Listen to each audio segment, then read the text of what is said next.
여러 해 후에 애굽 왕은 죽었고 이스라엘 자손은 고된 노동으로 말미암아 탄식하며 부르짖으니 그 고된 노동으로 말미암아 부르짖는 소리가 하나님께 상달된지라. 출애굽기 2장 23절입니다. 오늘은 탄식하며 부르짖으니 하는 제목으로 함께 말씀 보겠습니다.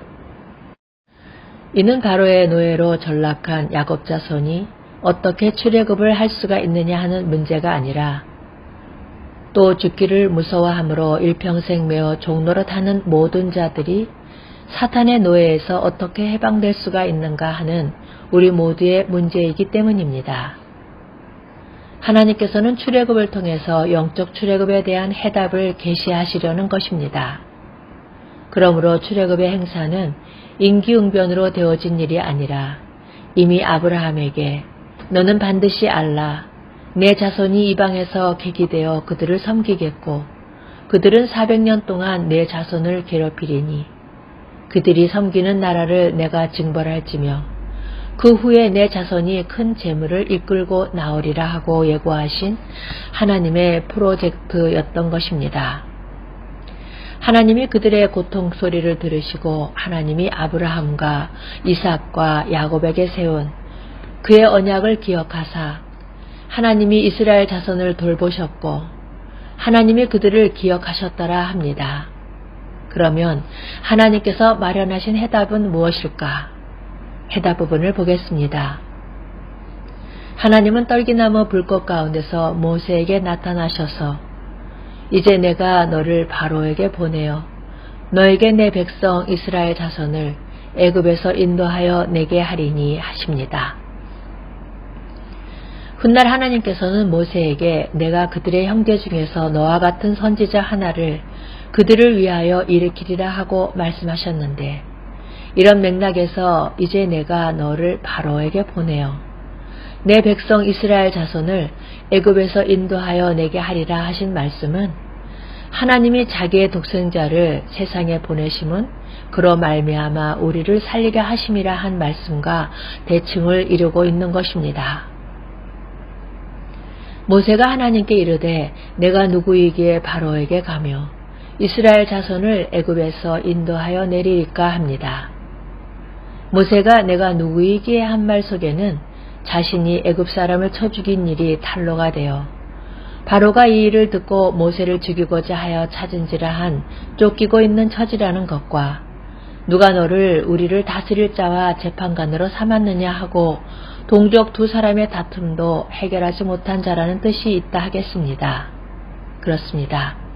이는 모세만 못하는 것이 아니라 그 누구도 할 수가 없는 일입니다. 이를 아시기에 하나님이 이르시되 내가 반드시 너와 함께 있으리라.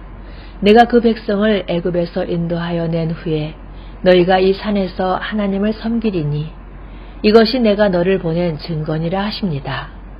모세는 그러나 그들이 나를 믿지 아니하며 내 말을 듣지 아니하고 이르기를 여호와께서 내게 나타나지 아니하셨다 하리이다 합니다. 그리하여 지팡이가 뱀이 되는 표징과 손에 문드병이 바랬다가 완전케 되는 표징, 하스가 피가 되는 표징 등을 행하게 하시고 이는 그들에게 그들의 조상의 하나님 곧 아브라함의 하나님, 이삭의 하나님, 야곱의 하나님 여호와가 네게 나타난 줄을 믿게 하려 함이라 하십니다. 주님께서도 내게는 요한의 증거보다 더 큰 증거가 있으니 아버지께서 내게 주사 이루게 하시는 역사 곧 내가 하는 그 역사가 아버지께서 나를 보내신 것을 나를 위하여 증언하는 것이요 하고 말씀하셨습니다. 이 표적들은 모세가 누구냐, 예수님은 누구신가를 증거하는 표적이요.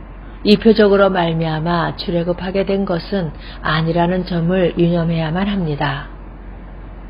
그럼에도 모세는 모세가 여호와께 이르되 오 주여 나는 본래 말을 잘하지 못하나이다.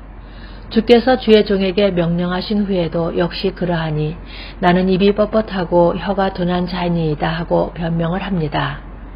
그러자 하나님께서는 이제 가라. 내가 내 입과 함께 있어서 할 말을 가르치리라 하십니다. 주님께서도 산상수훈과 여러가지 비유 등 주옥같은 말씀을 전해주셨습니다. 그러나 이러한 교훈으로 말미암아 우리가 구원을 얻을 수 있었던 것이 아니라는 것도 명심해야만 합니다. 그러면 출애굽을 가능케 한 해답은 무엇일까요?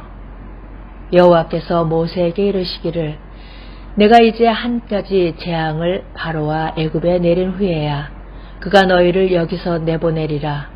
그가 너희를 내보낼 때에는 여기서 반드시 다 쫓아내리니 하신 한 가지 재앙에 있었던 것입니다. 그러면 그 한 가지 재앙이 무엇일까? 장자를 심판하신 재앙인데 이스라엘 집은 대문에 뿌려진 유월절 어린 양의 피가 표적이 되어 건너고 넘어감으로 안전할 수가 있었던 것입니다. 이 점에서 하나님께서 일개 바로를 굴복시키기 위해서 10가지 재앙이 다 동원이 되어야 했는가 하는 물음이 제기되고 있는데요. 아닙니다. 하나님이 능력이 그토록 미약했던 것이 아닙니다. 이렇게 하신 하나님의 의도를 깨달아야만 하는데 이 점이 여호와께서 모세에게 이르시되 바로에게로 들어가라. 내가 그의 마음과 그의 신하들의 마음을 완강하게 함은 나의 표징을 그들 중에 보이기 위함이며 내가 내게 애굽에서 행한 일들 곧 내가 그들 가운데서 행한 표징을 내 아들과 내 자손의 귀에 전하기 위함이라. 너희는 내가 여호와인 줄을 알리라 하신 말씀에 분명하게 나타납니다. 한 가지 표징을 부각시키셔서 내 아들과 내 자손의 귀에 전하게 하기 위해서였던 것입니다. 이 표징이 유월절 어린 양의 피인데 내가 애굽 땅을 칠 때 그 피가 너희가 사는 집에 있어서 너희를 위하여 표적이 될지라. 내가 피를 볼 때 너희를 넘어가리니 재앙이 너희에게 내려 멸하지 아니하리라. 너희는 이 날을 기념하여 여호와의 절기를 삼아 영원한 규례로 대대로 지킬지니라 하십니다. 이후에 너희의 자녀가 묻기를 이 예식이 무슨 뜻이냐 하거든 너희는 이르기를 이는 여호와의 유월절 제사라. 여호와께서 애굽 사람에게 재앙을 내리실 때에 애굽에 있는 이스라엘 자손의 집을 넘으사 우리의 집을 구원하셨느니라 하라 하십니다. 출애굽은 영적 출애굽에 대한 예표로 주어진 것임을 유념하시기 바랍니다. 이를 계시하기 위해서 한 사람을 앞서 보내셨고 야곱에게도 애굽으로 내려가기를 두려워 말라. 내가 너와 함께 애굽으로 내려가겠다 하고 말씀하셨던 것입니다. 출애굽이라는 예표를 통해서 영적 출애굽을 계시하시고 이를 망각하지 않도록 실체가 오시기까지 자손 대대로 유월절 예식을 행하라 명하셨던 것이지요. 다시 강조합니다만 이스라엘 백성들이 출애굽할 수 있었던 것은 지팡이가 변하여 뱀이 되어는 이적으로 된 것이 아니고 모세나 아론이 전한 말로 된 것도 아닙니다. 오직 유월절 어린 양의 피로 말미암아 가능하여졌다는 것을 명심해야만 합니다. 이것이 문제에 대한 해답인 것입니다. 그럼 해설 부분을 보겠습니다. 우리에게 4개의 복음서가 주어졌습니다. 이 4개의 복음서의 초점이 어디에 맞춰져 있는가를 주목해 보시기를 바랍니다. 마태복음입니다. 예수님께서 이 말씀을 다 마치시고 제자들에게 이르시되 너희가 아는 바와 같이 이틀이 지나면 유월절이라. 인자가 십자가에 못 박히기 위하여 팔리리라 하시더라 하고 마가복음에서는 이틀이 지나면 유월절과 무교절이라. 대제사장들과 서기관들이 예수를 흉계로 잡아 죽일 방도를 구하며 하며 마가복음 14장 1절에도 말씀하고 있습니다. 누가복음에서는 때가 이름에 예수께서 사도들과 함께 앉으사 이르시되 내가 고난받기 전에 너희와 함께 이 유월절 먹기를 원하고 원하였노라 하고 누가복음 22장 14절에서 15절에도 말씀하고 있습니다. 요한복음에서는 유월절 전에 예수께서 자기가 세상을 떠나 아버지께로 돌아가실 때가 이른 줄 아시고 세상에 있는 자기 사람들을 사랑하시되 끝까지 사랑하시니라 하고 4개의 복음서의 초점이 모두 다 유월절에 맞춰져 있다는 점을 명심 또 명심해야만 하겠습니다. 주님께서는 십자가 앞에서 지금 내 마음이 괴로우니 무슨 말을 하리요. 아버지여 나를 구원하여 이때를 면하게 하여 주옵소서. 그러나 내가 이를 위하여 이때에 왔나이다 하고 말씀하시고 십자가상에서 다 이루었다고 하셨습니다. 이때의 죄로 말미암아 1500년 동안이나 하나님과 인간 사이를 가로막고 있던 휘장이 사람의 손을 대지 않은 채 비로소 열려졌던 것입니다. 이 점을 성경은 그러므로 형제들아 우리가 예수의 피를 힘입어 성소에 들어갈 담력을 얻었나니 그 길은 우리를 위하여 휘장 가운데로 열어놓으신 새로운 살 길이요 휘장은 곧 그의 육체니라 하고 해설해 주고 있습니다. 주님께서는 내가 고난을 받기 전에 너희와 함께 이 유월절 먹기를 원하고 원하였노라 하십니다. 그리스도께서 고난을 당하시기 전에 원하고 원하셨다는 데는 그만큼 중요한 의미가 있기 때문일 것입니다. 그렇습니다. 주님께서 잡히시던 밤에 행하신 유월절은 1500년 동안 지켜 내려오던 마지막 유월절이요.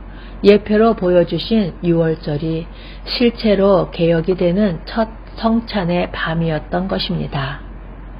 그리하여 주님께서는 또 떡을 가져 감사 기도하시고 떼어 그들에게 주시며 이르시되 이것은 너희를 위하여 주는 내 몸이라. 너희가 이를 행하여 나를 기념하라 하십니다. 언제까지 기념하라 하시는가? 식후에 또한 그와 같이 잔을 가지시고 이르시되 이 잔은 내 피로 세운 새 언약이니 이것을 행하여 마실 때마다 나를 기념하라 하셨으니 너희가 이 떡을 먹으며 이 잔을 마실 때마다 주의 죽으심을 그가 오실 때까지 전하는 것이니라 하고 그리스도께서 재림하실 때까지라고 말씀하십니다. 이제 복음의 핵심이 어디에 있으며 문제에 대한 해답이 무엇인지를 확고하게 깨닫게 되었습니까? 의문으로만 지켜 내려오던 유대인들은 실체가 오시자 배척했는데 현대교회는 성찬에 대한 신령한 의미를 망각하지 않고 계승시키고 있는지 묻지 않을 수가 없는 것입니다. 그렇다면 그리스도께서 다시 오실 때까지 우리는 어떻게 해야만 합니까?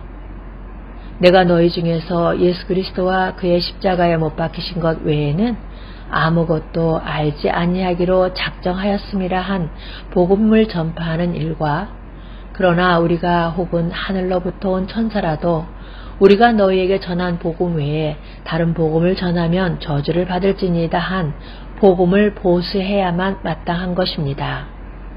왜냐하면 오직 십자가 복음만이 사활이 걸려있는 해답이기 때문입니다.